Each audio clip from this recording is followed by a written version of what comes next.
Aujourd'hui, nous allons à la découverte d'une maison qui a survécu à l'épreuve du temps, qui a su conserver son charme d'antan et quand on y met les pieds, on fait un voyage dans le temps. Et t'as ton tombe la tête qui t'a fait causer. Eureka. Qui t'a découvert, qui t'a trouvé. Qui était? Mais qui est Erika? Ah, yo Lydia, je parle de Eureka, la maison créole. Non, allez, allons découvrir. Allez, allez, non, allez. Ok, non, allez.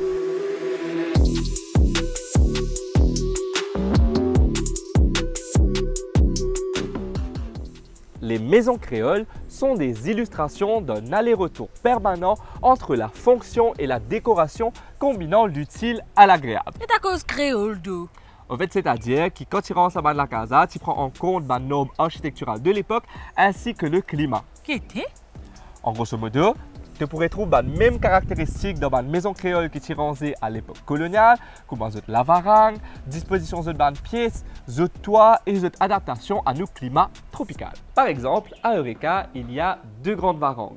La varangue d'hiver, là où je me tiens actuellement, pointe vers le nord pour profiter au maximum du soleil, car en hiver, le soleil est au nord. Et la varangue d'été, là où je me tiens actuellement, elle pointe vers le sud pour encore une fois profiter au maximum du soleil en été. Et là, approximativement 109 la porte et la fenêtre 109.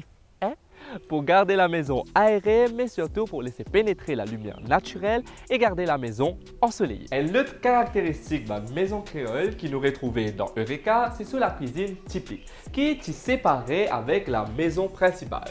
Qui fait? Parce que quand tu sens le démon, tu fais à Non, cause ça. non, c'est pour empêcher l'incendie. Qui était? Mais oui, Lydia, parce que dans la cuisine, c'est vite fait pour qu'il mange.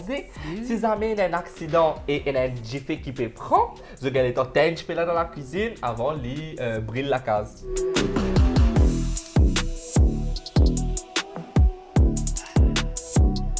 Quand tu mets les pieds dans Eureka, tu as l'impression que tu peux faire un voyage dans le passé.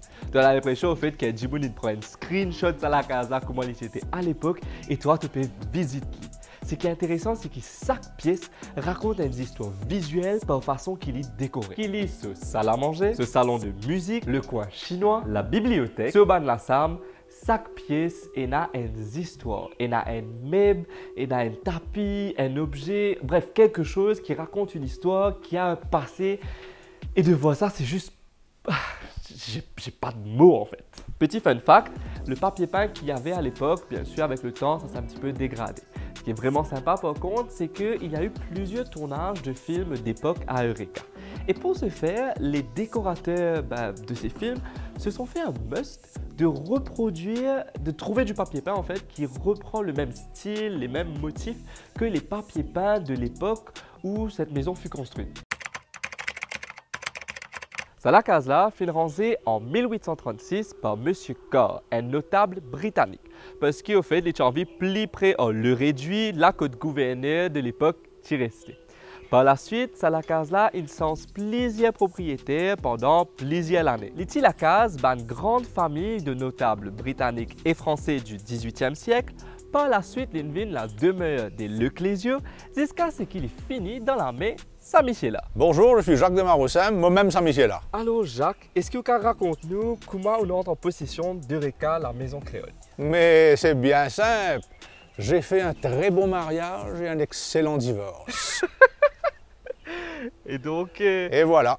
Donc je suis devenu le propriétaire d'Eureka, mais par respect pour mes enfants, qui sont du sang Leclésieux, je leur ai passé le domaine et je ne suis que l'usufruitier. Je leur ai donné la nue propriété. Tout nus, ils sont vulnérables, l'usufruitier profite. Et du coup, est-ce que vous avez une anecdote, une petite histoire que vous avez vécue sur le domaine et que vous auriez aimé partager? Mais le domaine est bourré d'anecdotes, mais je vais vous choisir celle qui m'a le plus marqué. À l'époque où je croyais que j'étais encore un grand blanc, Bollywood débarque et on me propose, après une longue négociation de location, si je veux jouer dans un clip. Okay.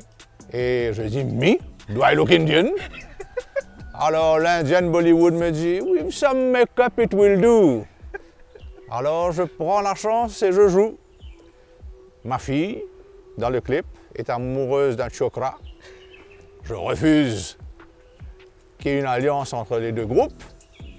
Et Elle fait la grève de la faim, je la force à manger, et puis on sort de cette maison et on va à l'autre maison, celle que j'ai obtenue sans frais, parce que celle-là, je l'ai payée. Et je me retourne dans l'axe de mon allée et les amoureux sont enlacés. On me donne un fusil, on me dit « Kill him !» J'épaule, mon sang de blanc remonte, pow, et je le tue. 6 semaines plus tard, coup de téléphone d'une de mes employées, grande amie, indienne de son état, mais mauricienne. « Miché ou la télévision, guettez !» Je ne regarde pas. Et le lendemain, je lui dis « Qui m'as-tu fait ?» Elle me dit « Miché, où tout y a-t-il faslam ?» C'était pour le clip Douri. Douri.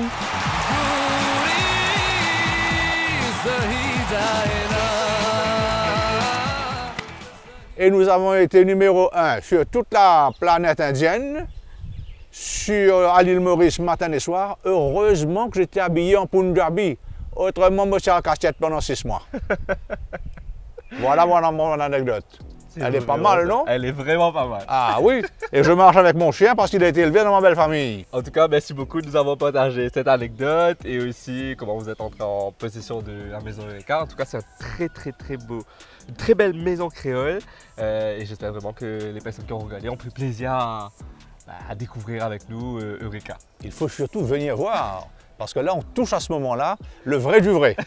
Exactement. Ce lieu emblématique est devenu un point central pour la culture. Plusieurs événements culturels et musicaux sont organisés à Eureka, ainsi qu'une exposition d'art, etc.